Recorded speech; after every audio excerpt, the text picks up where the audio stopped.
Okay, to get started, I will be using 2 cups of all-purpose flour. And to that, I will be adding 2 teaspoons of baking powder, 1 teaspoon of baking soda. Let me make sure I get all of that out of there. I will also be adding a half teaspoon of kosher salt, a teaspoon and a half of ground cinnamon, a teaspoon and a half of ground ginger,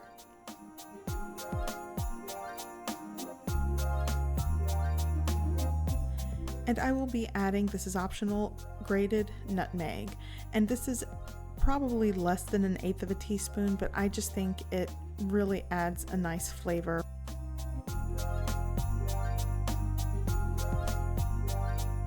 I'm just going to put my nutmeg away, and now I will be giving this a whisk.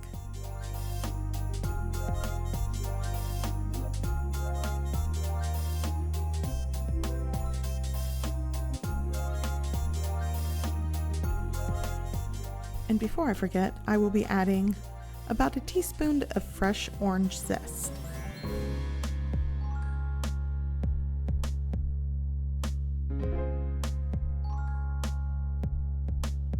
I'm going to set this aside and work on some of my wet ingredients. Here I have 1 stick of unsalted butter softened, which is about 1/2 cup of butter. I will also be using a 1/4 cup of granulated sugar and 1/2 cup of light brown sugar. I will also be adding 4 ounces of unsweetened applesauce. And because this is an eggless recipe, the applesauce will help keep the cake moist, and the baking powder and baking soda will help the cake rise. So with these ingredients combined, this is what's substituting the eggs in this recipe. Now I'm just going to cream all of the ingredients together.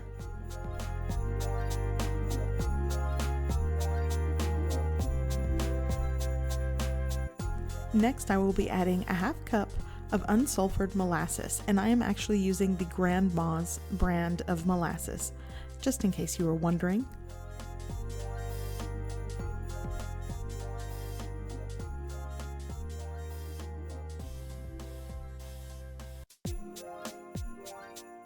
Now I'm going to continue whisking this into the rest of the ingredients.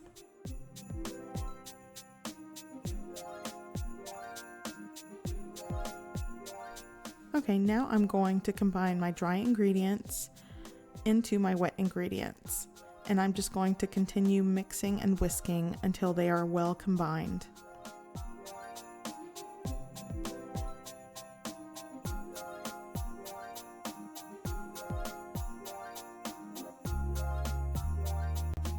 Okay, now that that is mixed, I'm going to add my last ingredient, which is 1 cup of evaporated milk. You could also use whole milk, but I think evaporated milk just adds to the richness of this cake.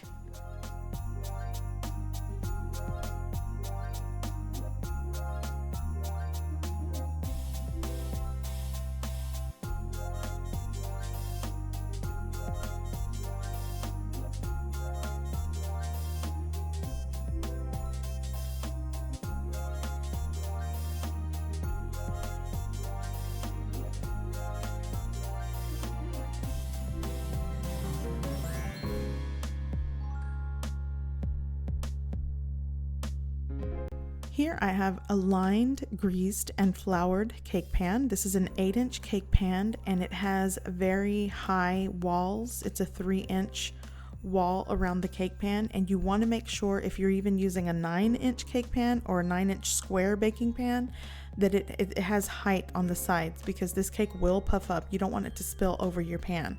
So because I'm using an 8-inch cake pan, I am going to be baking this at a lower temperature than probably other recipes that you've seen. Typically they bake at 350 degrees Fahrenheit, but I will be baking this in a preheated oven of 325 degrees Fahrenheit for about 35 to 37 minutes, or until the toothpick comes out clean from the center.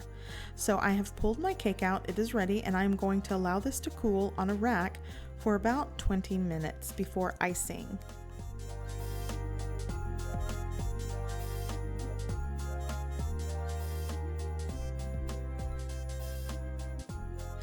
Speaking of icing, let's get started on our cream cheese orange icing. Here I have 4 ounces of softened cream cheese and 2 tablespoons of unsalted butter. I'm just going to cream those together.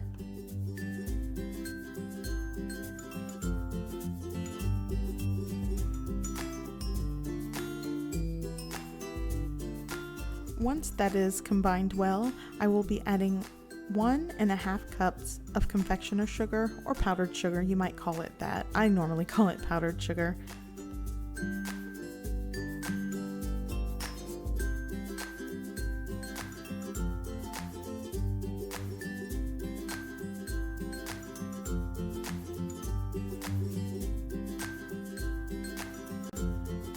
And to that I will be adding a teaspoon to a teaspoon and a half of freshly grated orange zest. I will also be adding 1 teaspoon of a good vanilla extract.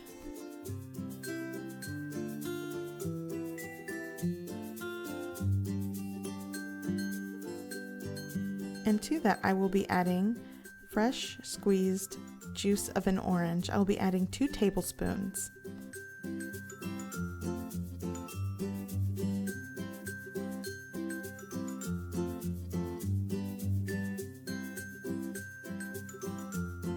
Now I'm just going to mix all of those ingredients together until I have a smooth consistency to my icing.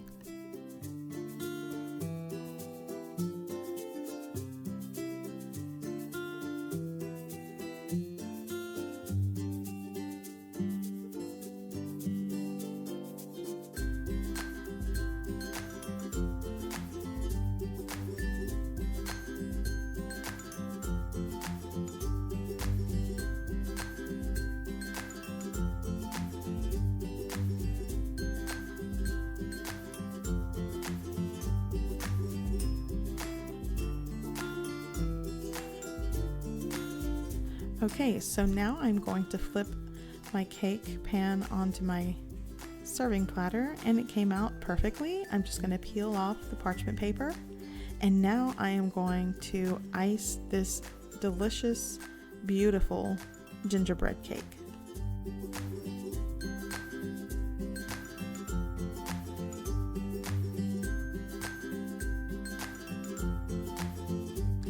And if you've seen my other baking recipes, you probably already know that I don't do things very fancy, but I'll tell you what, this recipe is delicious.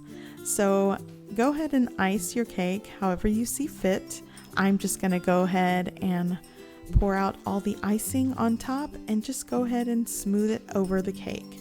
And maybe it'll fall over to the sides, and maybe I might even dress the sides with the icing.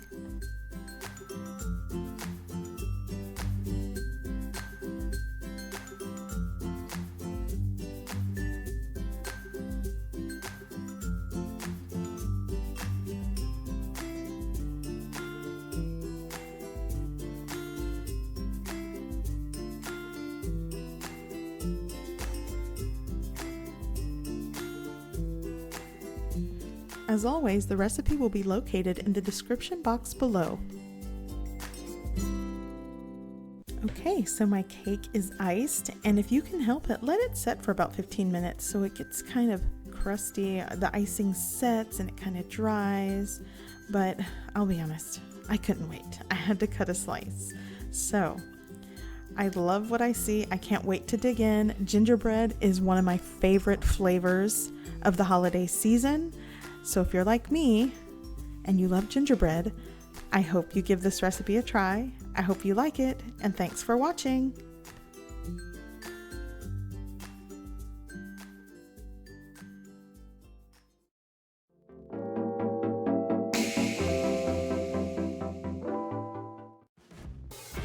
Hey guys, you can click on the video icons for more recipes, or you can click on my picture icon to subscribe.